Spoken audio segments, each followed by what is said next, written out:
Hello everyone, welcome to education enhancement. आज हम class 8 science का एक और चैप्टर स्टार्ट करने जा रहे हैं जो है conservation of plants and animals. आज के इस सेशन में हम 4 इंपॉर्टेंट टर्म्स के रिलेटेड डिस्कस करने जा रहे हैं जो हैं बायोस्फीयर, वाइल्ड लाइफ, बायोडाइवर्सिटी और इकोसिस्टम। तो चलिए इसी बात के साथ हम आज का सेशन स्टार्ट करते हैं। Conservation of plants and animals. देखिए, कंजर्वेशन होता क्या है। जब भी हम किसी चीज़ को बचाएंगे डैमेज होने से तो वो कंजर्वेशन कहलाता है।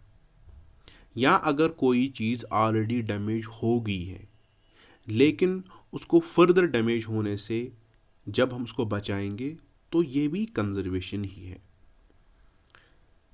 यहाँ पर हमारी बात conservation of plants and animals के बारे में अब होने जा रही है। तो ये होता क्या है। देखिए, जब हम प्लांट्स और एनिमल्स को उनके नेचुरल हैबिटेट में प्रोटेक्ट करेंगे तो ये इनकी कंजर्वेशन है। ठीक है, हमें खाली प्लांट्स और एनिमल्स को ही प्रोटेक्ट नहीं करना है, हमें इनके हैबिटेट को भी प्रोटेक्ट करना है, इनके घर को भी प्रोटेक्ट करना है।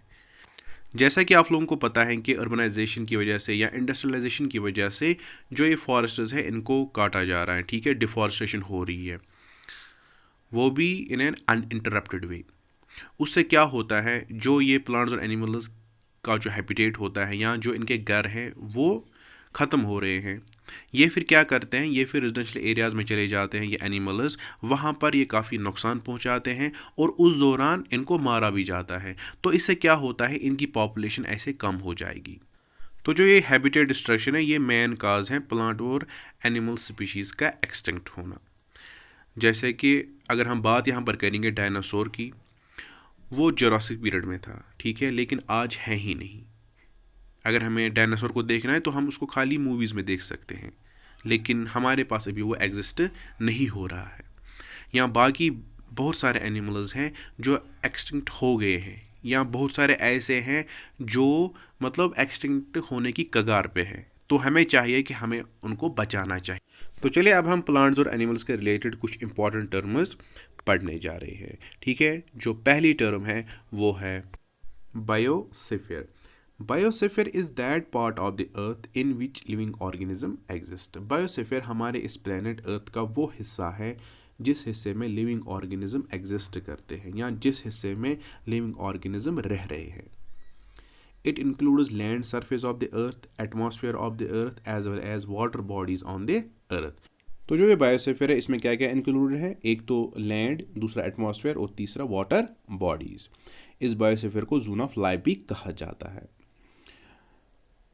तो इस ज़मीन पे लाइफ आने से पहले जो ये ज़मीन थी, it was a barren planet with shallow seas and a thin band of gases. यहाँ पर ये ज़मीन बंजर थी, इस पे शैलो सीज थे और थिन बैंड ऑफ गैसेस थी। जो ये गैसेस थी वो कौन सी थी, carbon dioxide, carbon monoxide, nitrogen, hydrogen sulphide, water vapour और कुछ पत्थर थे। The planet was hostile and barren. तो जो ये हमारा प्लैनेट अर्थ था ये क्या था, एक बंजर जैसा था। तो जो ये चीज़ें हैं जैसे रॉक्स, वाटर और atmosphere, they actually made the inorganic state of earth जिसको जियोस्फीयर कहते हैं। तो ये जियोस्फीयर में क्या क्या इंक्लूड है, एक तो लिथोस्फीयर, हाइड्रोस्फीयर और एटमॉस्फीयर। लिथोस्फीयर में क्या आता है, रॉक और सॉइल, मिट्टी आती है, और हाइड्रोस्फीयर में पानी आता है और एटमॉस्फेयर में गैसेस आते हैं। तो लाइफ आने से पहले हमारी जो ये अर्थ थी वो एक जियोस्फीयर थी। उसके बाद क्या हुआ, सन से जो एनर्जी आ गई उसने बम्बार्ड किया सरफेस ऑफ द प्रिमिटिव अर्थ। ये घटना मिलियंस ऑफ ईयर्स से पहले की हुई है। तो कांस्टेंट सोलर रेडिएशन की वजह से कुछ केमिकल और फिजिकल प्रोसेसेस हुई, उनकी वजह से हमारी इस ज़मीन पे अर्लीस्ट साइंस ऑफ लाइफ दिख गई। ठीक है, तो ऐसे बायोस्फीयर की शुरुआत हो गई। तो साइंटिस्ट ने इस प्लेस को कहा है जिस प्लेस पे लाइफ एग्जिस्ट करती है ज़मीन पे, इसको बायोस्फीयर का नाम दिया है। और जो ये बायोस्फीयर है ये कॉम्बिनेशन है लिथोस्फीयर, एटमॉस्फेयर और हाइड्रोस्फीयर का। देखिए, अगर हम सोलर सिस्टम की बात करें, 8 प्लैनेट में हमारा अर्थ वाहिद ऐसा प्लैनेट है जिस पे लाइफ एग्जिस्ट करती है। वो इसलिए क्योंकि यहाँ पर लिथोस्फीयर, एटमॉस्फेयर और हाइड्रोस्फीयर हैं। ऐसा किसी भी और प्लेनेट में देखा नहीं गया है। जिस भी प्लेनेट में ये चीज़ें देखी जाएंगी उस प्लेनेट में यकीनन लाइफ एग्जिस्ट करेगी। तो चलिए अब हम नेक्स्ट टर्म पढ़ते हैं, wild animals. The animals living in the natural environment are called wild animals. वो जानवर जो नेचुरल एनवायरनमेंट में रहते हैं जैसे कि फॉरेस्ट, उन जानवरों को वाइल्ड एनिमल्स बोला जाता है। They are not domesticated by the humans. The plants growing in the natural environment on their own are called as wild plants। तो वो plants जो खुद ही ग्रो करते हैं अपने नेचुरल एनवायरनमेंट में, उन प्लांट्स को वाइल्ड प्लांट्स बोला जाता है। दे आर नॉट कल्टिवेटेड और ग्रोन बाय द ह्यूमन्स। अब जो नेक्स्ट टर्म है वो है wild life. Wild life means all the animals and plants which are found naturally in the forests and other natural habitats. Wild life में ये सभी animals और प्लांट्स आते हैं जो अपने नेचुरल एनवायरनमेंट में पाए जाते हैं। ठीक है, तो चलिए अब हम नेक्स्ट टर्म पढ़ते हैं जो है बायोडाइवर्सिटी। बायोडाइवर्सिटी का मतलब होता क्या है? बायोडाइवर्सिटी मीन्स ए वैरायटी। वैरायटी का क्या मतलब होता है? बहुत सारे किस्म का होना। लेकिन यहाँ पर बात आती है बायोडाइवर्सिटी जिसका मतलब होता है बायोलॉजिकल वैरायटी। ठीक है, it refers to the variety of organism, plant, animals and micro organism found in a particular area और हैबिटेट। जब भी किसी पर्टिकुलर जगह पे बहुत सारे किस्म के जानवर या प्लांट्स या माइक्रो ऑर्गेनिज्म पाए जाएंगे तो उस पर्टिकुलर हैबिटेट को फिर बायोडाइवर्सिटी बोला जाता है।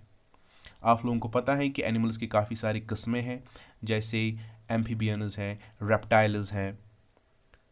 ठीक है, वैसे ही माइक्रो ऑर्गेनिज्म के भी बहुत सारे किस्में हैं, जैसे फंगई है, अलगी है, प्रोटोजोआ है, वायरस है, बैक्टीरिया है।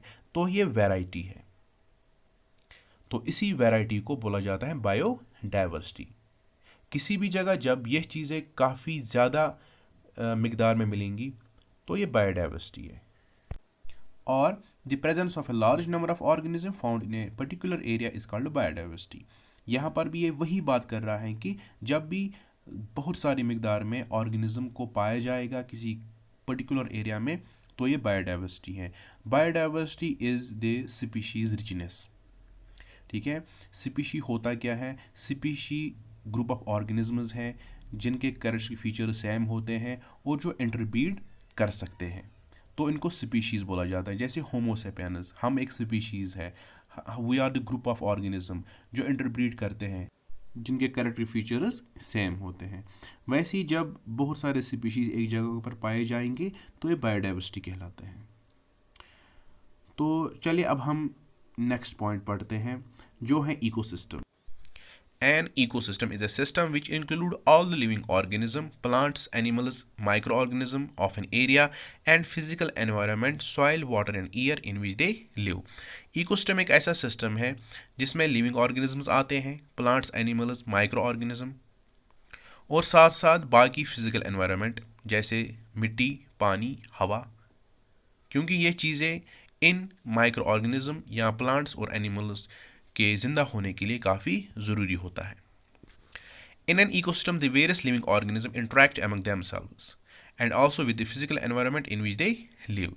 जो इकोसिस्टम है इसमें लिविंग ऑर्गेनिजम्स आपस में इंटरेक्ट करते हैं थ्रू फूड चेन और ये फिजिकल एनवायरनमेंट के साथ भी इंटरेक्ट करते हैं। देखिए ये आपको यहाँ पर ज़्यादा अच्छे से समझ आएगा। जो ये इकोसिस्टम है इसके दो फैक्टर्स होते हैं, एक होता है एबायोटिक फैक्टर और दूसरा होता है बायोटिक फैक्टर। जो ये बायोटिक फैक्टर है इसमें लिविंग थिंग्स आते हैं जैसे प्लांट्स, माइक्रो ऑर्गेनिज्म, एनिमल्स, और जो एबायोटिक फैक्टर है इसमें नॉन लिविंग थिंग्स आते हैं जैसे light, temperature, water, air, soil, rocks, rainfall, wind.